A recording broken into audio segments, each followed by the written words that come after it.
jangan langsung percaya. Saya Embel Fajar dan Ningrum. Saya Lula Montavioni. Pada kesempatan kali ini kita akan membahas tentang penyalahgunaan AI dan bahaya hoax. Di era digital sekarang ini, informasi menyebar begitu cepat. Kita tinggal buka media sosial, kita langsung dapat mencari berita dari berbagai penjuru dunia. Sayangnya, penyebaran informasi tidak selalu diiringi dengan kebenaran. Seperti berita yang viral di sebelumnya, bahwa Om Diki akan menonaktifkan media sosial pada 28 Maret 2026 dan membuat banyak masyarakat panik dan segera mendownload foto dan video yang ada di media sosial mereka. Padahal setelah ditelusuri itu adalah berita hoax. Yang sebenarnya terjadi adalah perlindungan anak di ruang digital, bukan penghapusan media sosial. Nah, tidak hanya itu, sekarang hoax juga semakin sulit dikenali karena adanya teknologi artificial intelligence atau yang sering disapa AI yang membuat foto atau video tampak terlihat lebih sangat nyata. Nah, bagaimana kita bisa membedakan antara fakta dan hoax? Mari kita bahas dengan narasumber kita. Nah, sekarang kita udah ada 4 narasumber nih. Sebelum mulai, kita kenalan dulu kasih sama narasumbernya. Di sebelah kiri saya ada. Perkenalkan, nama saya Muhammad Rayhan Adintara. Saya Reza Iqbal Gafianto. Saya Bagaimana Tias. Saya Nasari Chandra Septiani. Nah, jadi saya mau nanya nih Pak, tentang kebijakan Om Diki mengenai media sosial yang akan dinonaktifkan. Itu gimana sih? Nah, isu itu tuh kayak itu hoax karena pemerintah tuh cuma mengimplementasikan perlindungan anak di ruang digital gitu loh, sama pembatasan platform aplikasi tertentu, bukan penutupan YouTube, TikTok, Facebook maupun Instagram. Nah, gitu. Oh, jadi kita bisa scrolling sambil bawa waktu ya? Bisa dong, tapi harus tetap bijak dalam menggunakannya nggak sih? Oke, baik. Nah, pertanyaan kali ini saya akan tujukan kepada Kak Rehan. Kenapa sih berita seperti ini itu cepat sekali menyebar?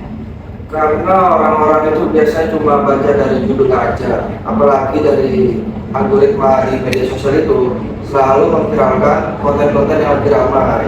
Jadi cepat tersebar luas berita yang lagi ramai itu langsung orang-orang jadi pada tahu.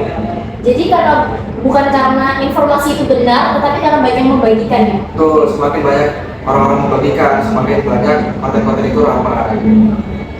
Nah, sekarang aku mau nanya nih sama Mbak Tias yang perwakilan dari mahasiswa. Gimana sih reaksi teman-teman Mbak Tias waktu dengar informasi kalau media sosial ini akan dinonaktifkan sama Om Diki? Banyak banget yang langsung percaya. Ada yang mengirim ke grup keluarga, mengirim ke grup kelas, grup angkatan, lalu bahkan ada yang mengupload di story WhatsApp tanpa mengecek dulu kebenaran gimana. Wah, grup keluarga memang kadang lebih cepat daripada berita ya. Benar banget, justru itu kita sebagai generasi muda bukan hanya menyebarkan informasi tapi juga mencari informasi. Nah, sekarang kita masuk ke perkembangan teknologi AI. AI itu sangat membantu banyak masyarakat, namun jika penggunaannya tidak digunakan secara bertanggung jawab, AI juga bisa menjadi alat penyebaran hoax. Nah, menurut Kak Ratna sendiri, bagaimana sih AI bisa dimanfaatkan untuk menyebarkan berita hoax atau membuat berita hoax? Untuk saat ini, AI dapat menghasilkan foto yang terlihat begitu realistis. Ada seseorang yang berada di suatu tempat, mengucapkan sesuatu, bahkan sedang melakukan sesuatu. Padahal hal itu tidak terjadi adanya.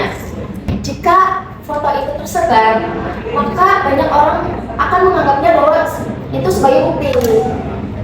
Jadi bukan cuma tulisan yang bisa dipalsukan ya, tetapi foto juga. Betul, bahkan kualitas editing AI itu sulit dibedakan dengan foto nyatanya. Supaya lebih mudah dipahami, bisa berikan contoh kasusnya Kak Ratna? Misalnya ada seorang siswi yang mengalami yang fotonya diambil di media sosial, lalu diedit menggunakan AI sehingga terlihat melakukan video yang tidak pantas. Foto itu tersebar lalu banyak orang yang percaya, padahal foto tersebut hanya hasil manipulasi AI. Akibatnya siswa tersebut mengalami perundungan, tidak percaya diri, dan nama baiknya rusak. Ada contoh lainnya, foto seorang guru yang sedang melakukan kekerasan kepada muridnya, padahal hal tersebut tidak ada, sehingga hasil AI ini membuat seseorang kehilangan kepercayaan masyarakat. Berarti satu gambar palsu itu bisa menjadi reputasi orang ya? Benar sekali, karena itu kita tidak boleh langsung percaya hanya melihat foto terlihat meyakinkan. Baik, pertanyaan kali ini saya tujukan pada Kak Rehan. Lalu apa sih yang harus kita lakukan agar kita tidak bisa mudah tertipu? Oke, jadi agar kita tidak tertipu itu pertama kita cek dari si beritanya itu. Terus kita cek dari sumber resminya, kita pastikan. Jadi tidak asal langsung share-share sanksi. Terus yang ketiga itu kita cek apakah di foto atau video konten itu ada kejanggalan. Terus berikutnya kita cek, kita bandingin dengan konten-konten yang sebelumnya, kita cek, kita pastikan apakah itu real atau hoax. Yang terakhir itu kalau kita ragu, dan kita jangan mudah terpercaya untuk kita bagikan ke teman-teman, ke keluarga atau ke lainnya. Jadi agar tidak bisa dianggap itu, jadi bisa dianggap itu hoax atau Oh, jadi prinsipnya sangat sederhana ya. Nah, sekarang kita masuk sesi games ya teman-teman. Sekarang kita main cepat, oke? Oke. Nah, jika teman-teman mendapat berita yang bikin panik, apakah langsung share atau cek dulu? Cek dulu. Kalau ada foto viral, langsung percaya atau cari fakta dulu? Cari fakta dulu. Oh, AI itu selalu berbahaya atau harus digunakan dengan bijak? Digunakan dengan bijak. Nah, itu dia mini games dari kita. Nah, hari ini kita bisa belajar bahwa informasi yang tersebar tidak sepenuhnya fakta, bahwa dapat dibuktikan melalui informasi media sosial yang dinonaktifkan itu tidak benar dan bisa membuat masyarakat panik. Nah, itu dia mini games dari kita.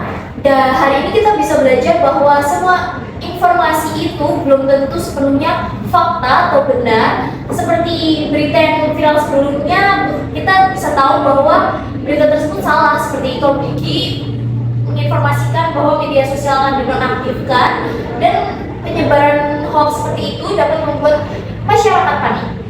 Nah, jadi selalu cari informasi dari sumber resmi dulu sebelum menyebarkannya. Jadi literasi digital itu bukan hanya bisa dikenal, tapi kita bisa bagaimana kita bisa berpikir secara kritis. Nah, sebagai pengguna media sosial harus yang bijak. Jangan hanya bisa menyebarkan berita hoax. Dan ingat, AI bukan musuh kita, tetapi AI dapat membantu kita bekerja, belajar, dan berkarya. Maka dari itu, jangan menyalahgunakan AI, maka berdampak dapat merugikan seluruh masyarakat Indonesia. Jangan mudah percaya karena satu foto. Jangan mudah membagikan karena membaca judulnya aja. Sharing sebelum sharing, cek fakta sebelum percaya. Terima kasih telah menyaksikan talkshow kita hari ini. Sampai jumpa dan jadilah pengguna media sosial yang bijak, kritis, dan bertanggung jawab.